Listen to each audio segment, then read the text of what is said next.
വാർഡുകളിലേക്ക് വിവിധ പദ്ധതികൾ മുഖേന ലഭിച്ചിട്ടുണ്ട്.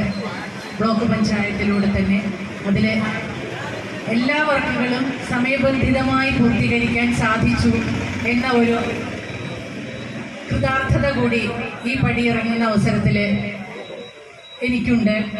അതിൽ ഒരു വർക്ക് മാത്രമാണ് നമുക്ക് ടെൻഡർ കഴിഞ്ഞ് നമ്മുടെ ആനമങ്ങാട് വടക്കൻ സിറ്റി റോഡിൽ 5 ലക്ഷം രൂപ നമ്മൾ ഈ വർഷം വെച്ച പദ്ധതിയാണ്. അത് പെരുമാറ്റച്ചട്ടവും അതുപോലെ ഇലക്ഷനും കൂടി ഒരേ സമയത്ത് വന്നതുകൊണ്ട് തന്നെ നമുക്ക് അതിനൊന്ന് നീട്ടിവെക്കേണ്ടി വന്നു. തീർച്ചയായും അത് ടെൻഡർ വെച്ച വർക്ക് ആയതുകൊണ്ട് അതിൽ ഒരു ആശങ്കയും വേണ്ട, ഒരു തെറ്റിദ്ധാരണയും വേണ്ട. അത് ടെൻഡർ ക്ലോസ് ചെയ്തിട്ടുണ്ട്. അത് തുറക്കണമെങ്കിൽ ഇലക്ഷൻ കഴിയണം. അത് കഴിഞ്ഞാൽ തീർച്ചയായും ആ പദ്ധതി അവിടെ നടപ്പിലാവും എന്ന് നിങ്ങളുടെയൊക്കെ മുന്നിൽ ഞാൻ ഈ അവസരത്തിൽ പറയുകയാണ്. അതുപോലെ തന്നെ തൂത ഡിവിഷൻ നിങ്ങൾക്ക്